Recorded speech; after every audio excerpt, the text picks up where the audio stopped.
Middle east లో జరుగుతున్న war వల్ల మార్కెట్ లో ఫియర్ అనేది పెరిగింది. క్రూడ్ ఆయిల్ ప్రైసెస్ ఇంక్రీజ్ అవ్వడం, foreign investors selling, global uncertainty, వీటి వల్ల రీసెంట్ గా మన ఇండియన్ స్టాక్ మార్కెట్ కూడా చాలా వోలటైల్ గా మూవ్ అవుతుంది. కానీ ఇలాంటి సిచ్యుయేషన్స్ లో చాలా మంది ఇన్వెస్టర్స్ కూడా చేసే బిగ్గెస్ట్ మిస్టేక్ ఏంటంటే ఫియర్ తో మార్కెట్ నుంచి కంప్లీట్ గా బయటికి వెళ్ళిపోవడం. ఎందుకంటే మార్కెట్ కరెక్షన్స్ లో వీక్ స్టాక్స్ తో పాటు ఫండమెంటల్ గా స్ట్రాంగ్ ఉన్న కంపెనీస్ కూడా కరెక్ట్ అవుతాయి. అండ్ అక్కడే లాంగ్ టర్మ్ ఇన్వెస్టర్స్ కి కొన్ని ఆపర్చునిటీస్ దొరికే ఛాన్స్ ఉంటుంది. కాబట్టి ప్రెసెంట్ మార్కెట్ వాలటాలిటీని యూస్ చేసుకొని నెక్స్ట్ 2 to 3 ఇయర్స్ లో స్ట్రాంగ్ గ్రోత్ ఉండొచ్చు అని నేను నా వాచ్ లిస్ట్ లో ట్రాక్ చేస్తున్న 5 స్టాక్స్ ని మీ ముందుకు తీసుకొచ్చాను. ఒక్కో కంపెనీలో బిజినెస్ ఏంటి, గ్రోత్ ఆపర్చునిటీ ఏంటి, ఫినాన్షియల్స్ ఎలా ఉన్నాయి, ప్రెసెంట్ వాల్యుయేషన్స్ ఏంటి, అండ్ మోస్ట్ ఇంపార్టెంట్ గా రిస్క్ ఏంటి అనేది డీటెయిల్డ్ గా అనాలిసిస్ చేద్దాం. అండ్ ఈ లిస్ట్ లో లాస్ట్ స్టాక్ మాత్రం చాలా ఇంట్రెస్టింగ్, కాబట్టి వీడియోని ఇక్కడ స్కిప్ చేయకుండా ఎండ్ వరకు చూడండి. అండ్ మన ఛానల్ కి ఎవరైనా ఫస్ట్ టైం వచ్చినట్లయితే ఛానల్ ని సబ్స్క్రైబ్ చేసుకొని పక్కనే ఉన్న బెల్ బటన్ ని కూడా యాక్టివేట్ చేసుకోండి. అలా చేయడం వల్ల నేను పెట్టే ప్రతి వీడియోని కూడా మిస్ అవ్వకుండా ఉంటారు. Number 1 grow. ఈ కంపెనీ స్టాక్ మార్కెట్ లో billion brains garage ventures limited గా లిస్ట్ అయింది. ప్రెసెంట్ యంగ్ ఇన్వెస్టర్స్ లో గ్రోత్ తెలియని వాళ్ళు చాలా తక్కువ మంది ఉంటారు. కంపెనీ ఇనిషియల్ గా మ్యూచువల్ ఫండ్ ప్లాట్ఫామ్ గా స్టార్ట్ అయ్యి present stocks, ETFs, derivatives, commodities ఇంకా బ్రోడర్ వెల్త్ ప్లాట్ఫామ్ గా ఎక్స్పాండ్ అవుతుంది. గ్రో కంపెనీ యొక్క గ్రోత్ అర్థం చేసుకోవాలంటే ఇండియాలో ఉన్న రీటైల్ ఇన్వెస్టర్స్ యొక్క గ్రోత్ చూడాలి. 2021 నుంచి NSE approximately every 6 to 7 months కి 1 crore ఇన్వెస్టర్స్ ని యాడ్ చేసిన పేస్ ని చూసింది. అండ్ సెప్టెంబర్ 2025 కి ఇన్వెస్టర్ బేస్ 12 crore రేంజ్ కి రీచ్ అయింది. India young population, smart phone penetration, UPI and digital payment adoption, financial awareness ఇవన్నీ కూడా డిజిటల్ ఇన్వెస్ట్మెంట్ ప్లాట్ఫామ్స్ కి టెయిల్ విండ్స్ గా మారాయి. గ్రో Q4 ఫైనాన్షియల్ ఇయర్ 26 లో ఆపరేటింగ్ రెవెన్యూ అప్రాక్సిమేట్లీ 1505 crores కి reach అయ్యి ఏకంగా 87% ఇయర్ ఆన్ ఇయర్ గ్రోత్ ని రిపోర్ట్ చేసింది. నెట్ ప్రాఫిట్ ఏకంగా డబుల్ అయ్యి అప్రాక్సిమేట్ గా 686 crores కి రీచ్ అయింది. And company almost debt free position లో ఉంది. కానీ గ్రో లో నాకు బిగ్గెస్ట్ కన్సర్న్ వచ్చేసి వాల్యుయేషన్. ప్రెసెంట్ ఈ స్టాక్ 50 PE వాల్యుయేషన్స్ లో ట్రేడ్ అవుతుంది. అంటే మార్కెట్ ఆల్రెడీ హ్యూజ్ గ్రోత్ ని ప్రైజింగ్ చేసేసింది. సెకండ్ రిస్క్ వచ్చేసి రెగ్యులేషన్స్. సెబీ డెరివేటివ్స్ రూల్స్ ని చేంజ్ చేస్తే ఎఫ్ఎన్ఓ వాల్యూమ్స్ ఎఫెక్ట్ అయితే బ్రోకరేజ్ రెవెన్యూస్ అనేవి ఇంపాక్ట్ అవ్వచ్చు. థర్డ్ వచ్చేసి కాంపిటీషన్. జీరోదా, ఏంజల్ వన్ ఇంకా దన్ ఇంకా అప్స్టాక్స్ లాంటి మల్టిపుల్ ప్లాట్ఫామ్స్ కూడా హ్యూజ్ గా కంపీట్ చేస్తున్నాయి. సో గ్రో బిజినెస్ ఆపర్చునిటీ అనేది మ్యాసివ్. కానీ ప్రెసెంట్ వాల్యుయేషన్ దగ్గర ఫ్యూచర్ గ్రోత్ ఎగ్జిక్యూషన్ అనేది చాలా ఇంపార్టెంట్. కాబట్టి వీళ్ళ అప్కమింగ్ కాల్స్ లో వీళ్ళ అప్కమింగ్ గ్రోత్ ని బట్టి డిసిజన్ తీసుకోవడం అనేది బెటర్ ఆప్షన్ అవుతుంది. Number 2 Larson and Toubro. మీరు అనుకోవచ్చు L&T company already 5 lakh market cap company, ఇది మల్టీబ్యాగర్ ఎలా అవుతుందని. కానీ మల్టీబ్యాగర్ అంటే స్మాల్ క్యాప్ కంపెనీ మాత్రమే అవ్వాల్సిన అవసరం లేదు. ఒక company earnings next 8 to 10 years compound అయితే లార్జ్ క్యాప్ స్టాక్ కూడా వెల్త్ ని క్రియేట్ చేయగలదు. L&T కంపెనీ అనేది ఇండియా ఇన్ఫ్రాస్ట్రక్చర్ స్టోరీ పైన డైరెక్ట్ గా ప్లే అయ్యే కంపెనీ. ఈ company roads, metro, rail, power transmission, data centres, defence, hydrocarbon, heavy engineering ఇంకా సెమీ కండక్టర్ ఎకోసిస్టమ్ లాంటి మల్టిపుల్ సెక్టార్స్ లో ఆపరేట్ చేస్తుంది. FY26 అనలిస్ట్ డిస్క్లోజర్ ప్రకారం కోర్ ప్రాజెక్ట్ బిజినెస్ లో ఆర్డర్ బుక్ అనేది 4 lakh crores కి పైన ఉంది. ఇక్కడ బిగ్గెస్ట్ ఆపర్చునిటీ అనేది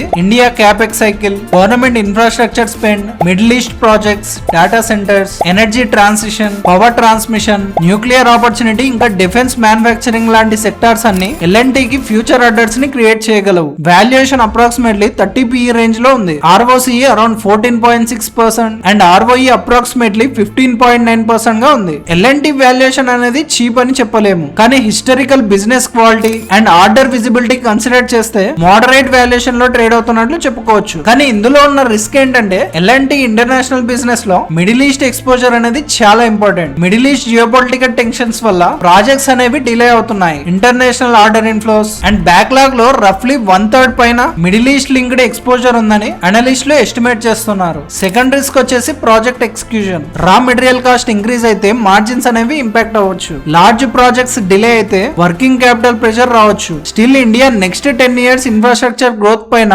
బుల్లిష్ గా ఉన్న ఇన్వెస్టర్స్ కి L&T అనేది కోర్ వాచ్ లిస్ట్ స్టాక్ గా చెప్పుకోవచ్చు. Number 3 BEL, Bharat electronics limited. Defence sector గురించి మాట్లాడుకుంటున్నాం అంటే BEL ని ఇగ్నోర్ చేయలేము. BEL అనేది government of India ministry of defence under లో ఆపరేట్ అయ్యే నవరత్న PSU కంపెనీ. ఈ company radars, electronic warfare systems, communication systems, missile electronics ఇంకా నావల్ సిస్టమ్స్ వంటి multiple strategic defence electronics products ని మ్యానుఫ్యాక్చర్ చేస్తుంది. సింపుల్ గా చెప్పాలంటే మోడర్న్ వార్ఫేర్ లో ఎలక్ట్రానిక్స్ ఇంపార్టెన్స్ అనేది ఇంక్రీజ్ అయ్యే కొద్దీ BEL యొక్క ఆపర్చునిటీ కూడా ఇంక్రీజ్ అవుతుంది. ఎర్లియర్ వార్ అంటే ట్యాంక్స్ ఇంకా గన్స్ మాత్రమే యూజ్ చేసేవాళ్ళు, కానీ ప్రెసెంట్ వార్ అంటే radar, drone drones, electronics warfare, communication, cyber systems, missile guidance ఇంకా సర్వీలెన్స్ వంటివి యూస్ చేస్తున్నారు. అండ్ ఈ ఏరియాస్ లో BEL అనేది స్ట్రాంగ్ పొజిషన్ లో ఉంది. ఇప్పటి వరకు BEL యొక్క ఆర్డర్ బుక్ అనేది అప్రాక్సిమేట్ గా 74,000 crores గా ఉంది. రీసెంట్ ఫైనాన్షియల్ ప్రొఫైల్ చూస్తే revenue approximately 27,610 crores and profit approximately 6,062 crores గా ఉంది. ప్రాఫిట్ గ్రోత్ ట్రాక్ రికార్డ్ కూడా స్ట్రాంగ్ గా ఉంది. BEL biggest opportunity India defence budget and localisation మీద డిపెండ్ అవుతుంది. గవర్నమెంట్ ఇంపోర్టెడ్ డిఫెన్స్ ఎక్విప్మెంట్ ని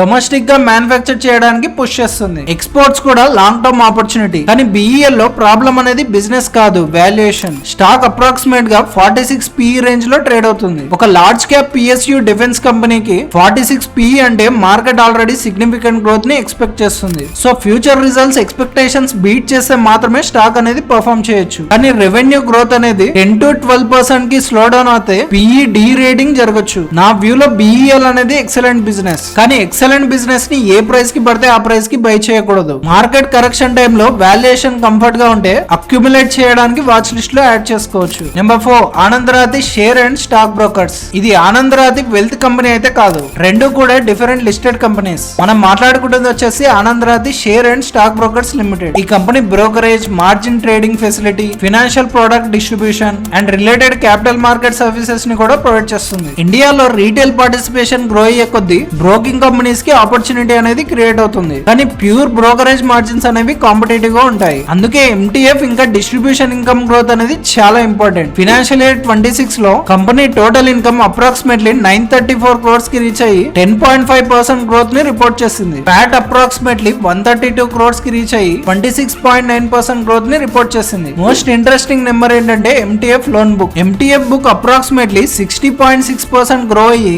1102 crores కి రీచ్ అయింది. Broking, margin funding and distribution income వంటివి గ్రోత్ కి మేజర్ డ్రైవర్స్ గా చెప్పుకోవచ్చు. ఇక్కడ ఆపర్చునిటీ ఏంటనే విషయానికి వస్తే India capital market participation growth, more investors, more trading accounts, more MTF adoption, more financial product distribution. కానీ రిస్క్స్ కూడా ఈక్వల్లీ ఇంపార్టెంట్. బ్రోకింగ్ బిజినెస్ అనేది మార్కెట్ వాల్యూమ్స్ పైన డిపెండ్ అవుతుంది. బేర్ మార్కెట్ వస్తే ట్రేడింగ్ యాక్టివిటీ అనేది స్లో డౌన్ అవ్వచ్చు. SEBI regulations అనేవి derivatives volume ని ఎఫెక్ట్ చేయొచ్చు. సో ఈ కంపెనీ యొక్క నెంబర్స్ అనేవి అయితే స్ట్రాంగ్ గా కనిపిస్తున్నాయి. కానీ రెగ్యులేటరీ ఇంకా ఆపరేషనల్ రిస్క్స్ ని మాత్రం ఇగ్నోర్ చేయొద్దు. నా వ్యూ లో నెక్స్ట్ క్వార్టర్ MTF యొక్క గ్రోత్ అనేది 30% కన్నా పైన సస్టైన్ అవుతుందా, బ్రోకింగ్ రెవెన్యూ స్టేబుల్ గా ఉంటుందా అనే వాటిని ట్రాక్ చేయాలి. దాన్ని బట్టి డెసిజన్ తీసుకోవడం అనేది బెటర్ ఆప్షన్ అవుతుంది. Number 5 Powerica limited. ఈ లిస్ట్ లో చాలా ఇంట్రెస్టింగ్ డైవర్సిఫికేషన్ ఉన్న కంపెనీ పవరికా లిమిటెడ్. ఈ కంపెనీ మేజర్ గా డీజిల్ జనరేటర్ సెట్స్ ని మ్యానుఫ్యాక్చర్ చేస్తుంది అండ్ విండ్ పవర్ బిజినెస్ కూడా ఆపరేట్ చేస్తుంది. పవరికా జనరేటర్ బిజినెస్ అనేది ఫైనాన్షియల్ ఇయర్ 26 లో అప్రాక్సిమేట్లీ 83.1% కాంట్రిబ్యూట్ చేసింది. విండ్ పవర్ సెగ్మెంట్ అప్రాక్సిమేట్లీ 16.9% రెవెన్యూని కాంట్రిబ్యూట్ చేసింది. ఫైనాన్షియల్ ఇయర్ 26 లో కంపెనీ రెవెన్యూ అప్రాక్సిమేట్లీ 3011.5 crores ని రిపోర్ట్ చేసింది. Year on year growth 13.5%, EBITDA margin approximately 12.8%, Pat margin approximately 9.2%. Wind power segment revenue financial year 26 లో 28.6% grow అయింది. ఇక్కడ opportunity విషయానికి వస్తే ఇండియాలో డేటా సెంటర్స్ అనేవి ఇంక్రీజ్ అవుతున్నాయి. Hospitals, factories, commercial buildings, infrastructure projects, backup power requirement అనేది ఉంటుంది. కాబట్టి జనరేటర్ సెట్స్ డిమాండ్ అనేది కంప్లీట్ గా డిసపియర్ అవ్వదు. At the same time company wind power segment లో కూడా ఎక్స్పాండ్ అవుతుంది. కాబట్టి traditional generator set, cash generating business plus renewable energy exposure అనే కాంబినేషన్ అనేది ఇంట్రెస్టింగ్ గా కనబడుతుంది. ప్రెసెంట్ ఈ స్టాక్ 25 PE వాల్యుయేషన్స్ లోనే ట్రేడ్ అవుతుంది. ROCE approximately 15.7% and ROE approximately 17.4% range లో ఉన్నాయి. కానీ ఈ కంపెనీలో మనం ట్రాక్ చేయాల్సిన రిస్క్స్ ఏంటంటే కంపెనీ జనరేటర్ బిజినెస్ లో క్యుమెన్స్ ఇండియా ఇంజన్స్ పైన హై డిపెండెన్స్ ఉంది. ఇంజన్స్ సోర్సింగ్ రిలేషన్షిప్ కంపెనీ రెవెన్యూలో 2/3 కి పైగా బిజినెస్ లో ఇంపార్టెన్స్ ఉంది. కాబట్టి సప్లయర్ రిలేషన్షిప్ లో ప్రాబ్లం వస్తే బిజినెస్ అనేది ఎఫెక్ట్ అవ్వచ్చు. సెకండ్ రిస్క్ వచ్చేసి 83% రెవెన్యూ అనేది జనరేటర్ సెట్స్ నుంచే వస్తుంది. విండ్ పవర్ షేర్ అనేది ఫ్యూచర్ లో 30% వరకు ఇంక్రీజ్ అవుతుందా అనేది ట్రాక్ చేయాలి. నా వ్యూ లో పవరికాలో బిగ్గెస్ట్ ట్రిగర్ ఏంటంటే wind segment growth. Wind segment next 3 to 5 years లో 25 నుంచి 30% CAGR తో గ్రో అయ్యి బిజినెస్ మిక్స్ ఇంప్రూవ్ చేస్తే కంపెనీ వాల్యుయేషన్ అనేది రీ రేటింగ్ జరగచ్చు. ఇవి గైస్ నేను నా వాచ్ లిస్ట్ లో ట్రాక్ చేస్తున్న స్టాక్స్. అండ్ గైస్ ఈ స్టాక్స్ ఎలాంటి రికమెండేషన్ అయితే కాదు. కాబట్టి మీ అడ్వైజర్ సలహా తీసుకొని మాత్రమే ఇన్వెస్ట్మెంట్ డెసిజన్ అనేది తీసుకోండి. అండ్ ఈ వీడియో మీకు వాడుతూ అనిపిస్తే వీడియోకి ఒక లైక్ చేయండి. సో దట్ అది నాకు ఎంతో మోటివేషన్ గా ఉంటుంది. ప్రీవియస్ గా 5 స్టాక్స్ గురించి ఆల్రెడీ మన ఛానల్ ఛానల్ లోనే వీడియో చేశా. ఆ స్టాక్స్ కూడా మిస్ అవ్వద్దంటే ఈ వీడియో డిస్క్రిప్షన్ లో లింక్ పేస్ట్ చేస్తా, వెళ్ళి చూసేయండి. అండ్ ఈ 5 స్టాక్స్ లో మీరు ఏదైనా స్టాక్ ని ఆల్రెడీ హోల్డ్ చేస్తున్నట్లయితే కామెంట్ చేయండి. అండ్ ఈ వీడియో మీకు ఎలా అనిపించింది అనేది ఖచ్చితంగా కామెంట్ చేయండి. ఇంకో మంచి వీడియోతో మళ్ళీ కలుసుకుందాం. Thanks for watching.